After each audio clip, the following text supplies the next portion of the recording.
Hadīth 63. Narrated Anas, the Prophet, peace and blessings be upon him, forbade men to use saffron. Hadīth 64. Narrated Ibn Umar, the Prophet, peace and blessings be upon him, forbade muhrims to wear clothes dyed with wars or saffron. Hadīth 65. Narrated Al-Barā, the Prophet, peace and blessings be upon him, was of a modest height. I saw him wearing a red suit, and I did not see anything better than him. Hadīth 66. Narrated Al-Barā, the Prophet, peace and blessings be upon him, ordered us to observe 7 things: to visit the sick, follow funeral processions, say, "May Allah bestow His mercy on you," to the sneezer if he says, "Praise be to Allah." He forbade us to wear silk, dibaj, kasi and istabrak, various kinds of silken clothes, or to use red mayathir, silk cushions. Hadīth 67. Narrated Sa'id Abu Maslama, I asked Anas bin Malik, did the Prophet, peace and blessings be upon him, used to offer the prayers with his shoes on? He said, yes. Hadīth 68. Narrated Sa'id al-Makburi, Ubay bin Jurayj said to Abdullāh bin Umar, I see you doing 4 things which are not done by your friends. Ibn Umar said, what are they, O Ibn Jurayj? He said, I see that you do not touch except the 2 Yemenite corners of the Kaaba, while performing the tawaf, and I see you wearing the Sibtiyya shoes, and I see you dyeing your hair with sufra, and I see that when you are in Makkah, the people assume the state of ihram on seeing the crescent, on the first day of Dhul Hijjah, while you do not assume the state of ihram till the day of Tarwiyah, 8th Dhul Hijjah. Abdullāh bin Umar said to him, as for the corners of the Kaaba, I have not seen Allah's Messenger, peace and blessings be upon him, touching except the 2 Yemenite corners. As for the Sibtiyya shoes, I saw Allah's Messenger, peace and blessings be upon him, wearing leather shoes that had no hair, and he used to perform the ablution while wearing them. Therefore, I like to wear such shoes. As regards dyeing with sufra, I saw Allah's Messenger, peace and blessings be upon him, dyeing his hair with it, so I like to dye my hair with it. As regards the crescent of Dhul Hijjah, I have not seen Allah's Messenger, peace and blessings be upon him, assuming the state of ihram till his she-camel set out, on the 8th of Dhul Hijjah. Hadīth 69. Narrated Ibn Umar, Allah's Messenger, peace and blessings be upon him, forbade that a muhrim should wear clothes dyed with saffron or wars, and said, whoever has no shoes can put on kufs, socks made from thick fabric or leather, after cutting it below the ankles. Hadīth 70. Narrated Ibn Abbas, the Prophet, peace and blessings be upon him, said, whoever has no izar, waist sheet, can wear trousers, and whoever has no sandals, can wear kufs, socks made from thick fabric or leather, but cut them short below the ankles. Hadīth 71. Narrated Aisha, the Prophet, peace and blessings be upon him, used to like starting from the right in performing ablution, combing his hair, and putting on his shoes. Hadīth 72. Narrated Abu Hurairah, Allah's Messenger, peace and blessings be upon him, said, if you want to put on your shoes, put on the right shoe first, and if you want to take them off, take off the left one first. Let the right shoe be the first to be put on and the last to be taken off. Hadīth 73. Narrated Abu Hurairah, Allah's Messenger, peace and blessings be upon him, said, none of you should walk wearing one shoe only, he should either put on both shoes or put on no shoes whatsoever. Hadīth 74. Narrated Anas, the sandal of the Prophet, peace and blessings be upon him, had 2 straps. Hadīth 75. Narrated Isa bin Tahman, Anas bin Malik brought out for us 2 sandals having 2 straps. Thabit al-Bunani said, these were the sandals of the Prophet, peace and blessings be upon him. Hadīth 76. Narrated Abu Juhayfa, I came to the Prophet, peace and blessings be upon him, while he was inside a red leather tent, and I saw Bilal taking the remaining water of the ablution of the Prophet, and the people were taking of that water and rubbing it on their faces, and whoever could not get anything of it, would share the moisture of the hand of his companion, and then rub it on his face. Hadith 77. Narrated Anas bin Malik, the Prophet, peace and blessings be upon him, called for the Ansar and gathered them in a leather tent. Hadith 78. Narrated Aisha, the Prophet, peace and blessings be upon him, used to construct a room with a Hasir at night in order to pray therein, and during the day he used to spread it out and sit on it. The people started coming to the Prophet, peace and blessings be upon him, at night to offer the prayer behind him. When their number increased, the Prophet, peace and blessings be upon him, faced them and said, O people! Do only those good deeds which you can do, for Allah does not get tired of giving reward, till you get tired, and the best deeds to Allah are the incessant ones though they were few. Hadith 79. Narrated Al-Miswar bin Makramah, my father Makramah said to me, I have come to know that some cloaks have come to the Prophet, peace and blessings be upon him, and he is distributing them. So, O my son, take me to him. We went to the Prophet, peace and blessings be upon him, and found him in the house. My father said to me, O my son, call the Prophet, peace and blessings be upon him, for me. I found it hard to do so, so I said surprisingly, shall I call Allah's Messenger, peace and blessings be upon him, for you? My father said, O my son, he is not a tyrant. So I called him and he came out wearing a dibaj cloak having gold buttons and said, O Makramah, I kept this for you. The Prophet, peace and blessings be upon him, then gave it to him.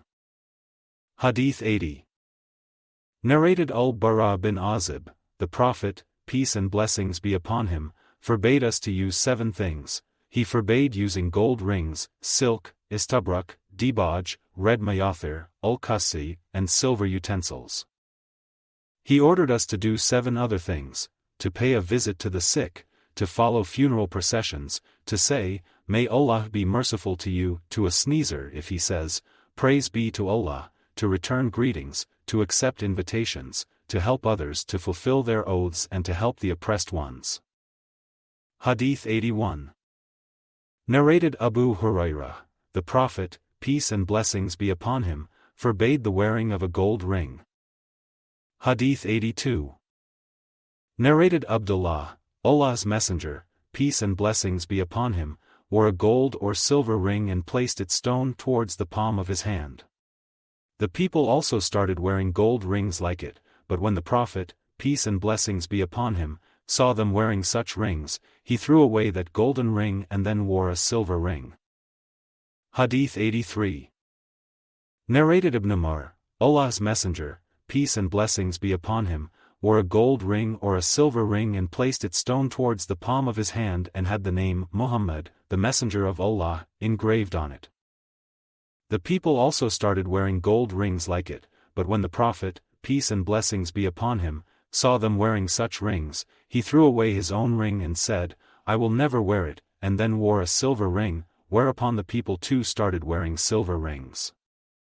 Ibn Umar added, after the Prophet, peace and blessings be upon him, Abu Bakr wore the ring, and then Umar and then Uthman wore it, till it fell in the Aris well from Uthman. Hadith 84.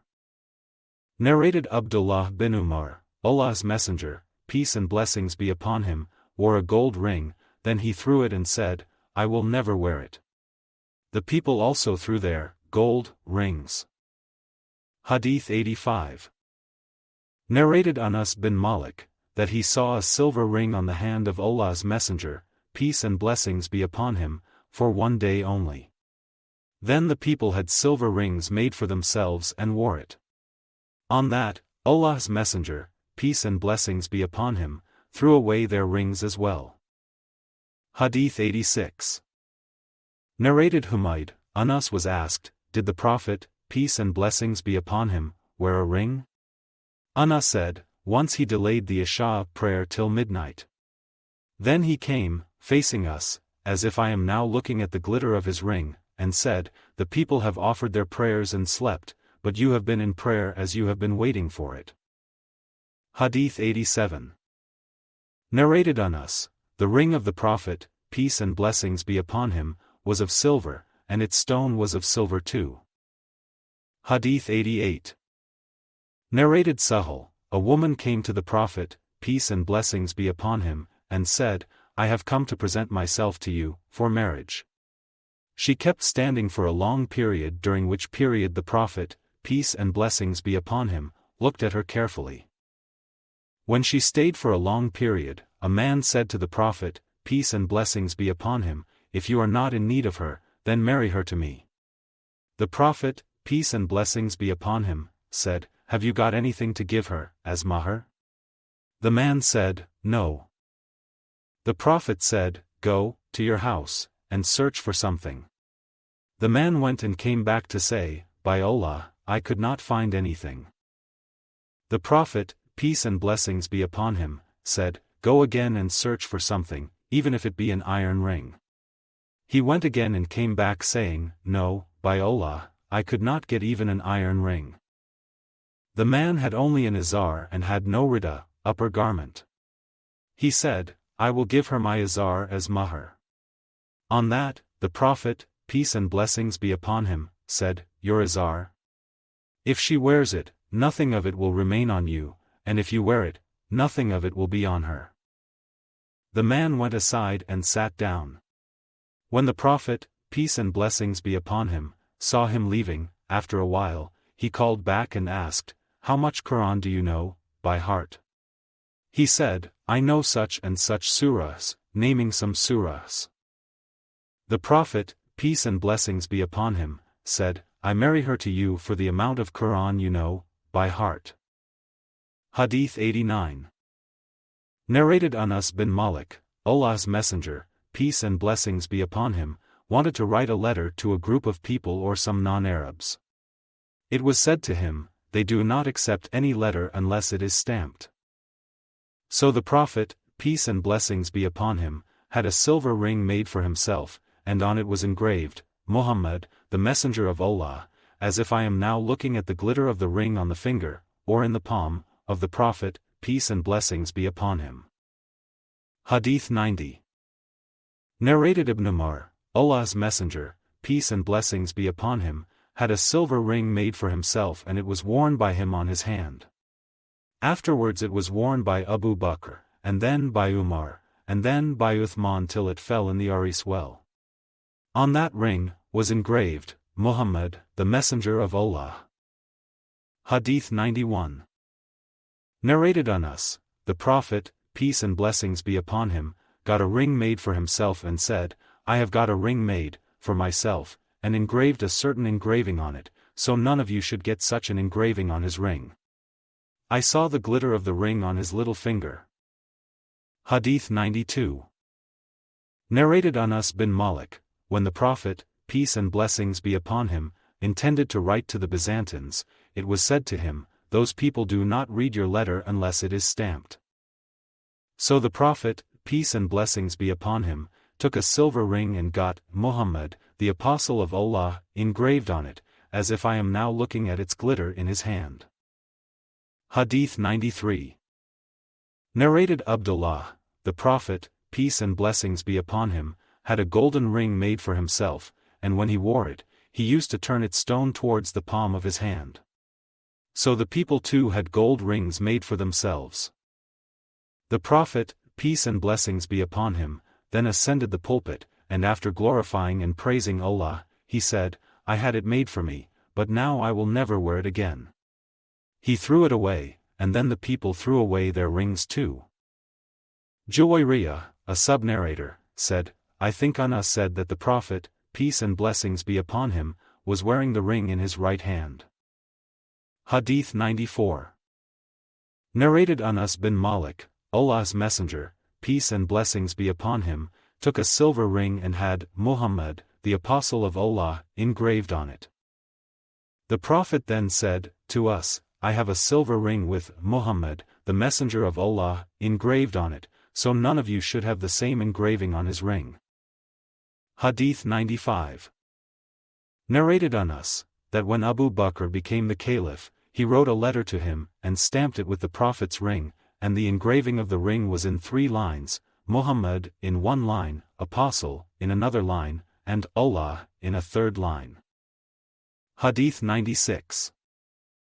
Anas added, the ring of the Prophet, peace and blessings be upon him, was in his hand, and after him, in Abu Bakr's hand, and then in Umar's hand after Abu Bakr. When Uthman was the caliph, once he was sitting at the well of Aris. He removed the ring from his hand and while he was trifling with it, dropped into the well.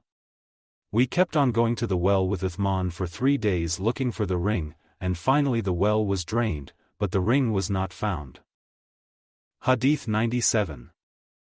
Narrated Ibn Abbas, I offered the Eid prayer with the Prophet, peace and blessings be upon him, and he offered prayer before the khutbah, sermon.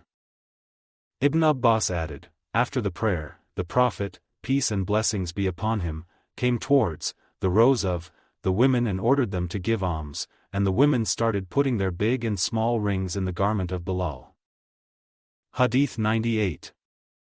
Narrated Ibn Abbas, the Prophet, peace and blessings be upon him, came out on the day of Eid and offered a 2-rakat prayer, and he did not pray any rak'ah before it, nor after it. Then he went towards the women and ordered them to give alms. The women started donating their earrings and necklaces. Hadith 99. Narrated Aisha, a necklace belonging to Ismā was lost, and the Prophet, peace and blessings be upon him, sent men in its search. The time for the prayer became due and they were without ablution and they could not find water, therefore they prayed without ablution. They mentioned that to the Prophet, peace and blessings be upon him. Then Allah revealed the verse of Tayammum. Aisha added, that she had borrowed the necklace from Ismā. Hadith 100. Narrated Ibn Abbas, the Prophet, peace and blessings be upon him, offered a 2-rakat prayer on Eid day and he did not offer any nawafil prayer before or after it. He then went towards the women, and Bilal was accompanying him, and ordered them to give alms. And so the women started giving their earrings, etc. Hadith 101. Narrated Abu Hurairah, I was with Allah's Messenger, peace and blessings be upon him, in one of the markets of Medina. He left the market, and so did I. Then he asked thrice, where is the small child? Then he said, call Al-Hasan bin Ali.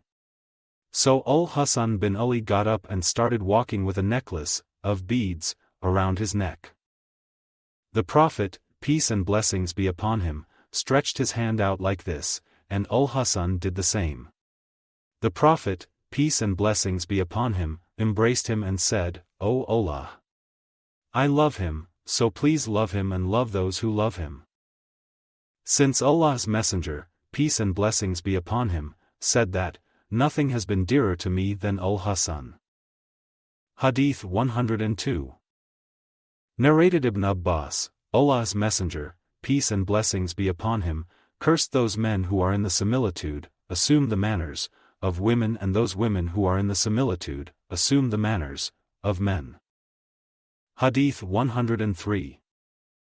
Narrated Ibn Abbas, the Prophet, peace and blessings be upon him, cursed effeminate men, those men who are in the similitude, assume the manners of women, and those women who assume the manners of men, and he said, turn them out of your houses.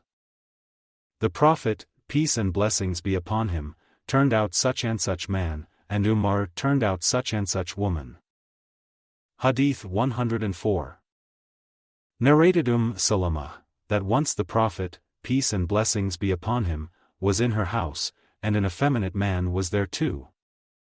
The effeminate man said to Abdullāh, Salama's brother, O Abdullāh! If Taif should be conquered tomorrow, I recommend you the daughter of Ghailan, for she is so fat that she has 4 curves in the front of her belly, and 8 at the back. So the Prophet, peace and blessings be upon him, said to his wives, these effeminate men should not enter upon you, your houses. Hadith 105. Narrated Ibn Umar, the Prophet, peace and blessings be upon him, said, to get the mustaches cut short is characteristic of the fitrah. Hadīth 106. Narrated Abu Hurairah, Allah's Messenger, peace and blessings be upon him, said, 5 practices are characteristics of the fitrah: circumcision, shaving the pubic region, clipping the nails and cutting the mustaches short. Hadīth 107. Narrated Ibn Umar, Allah's Messenger, peace and blessings be upon him, said, to shave the pubic hair, to clip the nails and to cut the mustaches short are characteristics of the fitrah. Hadīth 108. Narrated Abu Hurairah, I heard the Prophet, peace and blessings be upon him, saying, 5 practices are characteristics of the fitrah: circumcision, shaving the pubic hair, cutting the mustaches short, clipping the nails, and depilating the hair of the armpits. Hadīth 109. Narrated Nafi, Ibn Umar said, the Prophet, peace and blessings be upon him, said, do the opposite of what the pagans do. Keep the beards and cut the mustaches short. Whenever Ibn Umar performed the Hajj or Umrah, he used to hold his beard with his hand and cut whatever remained outside his hold. Hadīth 110. Narrated Ibn Umar, Allah's Messenger, peace and blessings be upon him, said, cut the mustaches short and leave the beard, as it is.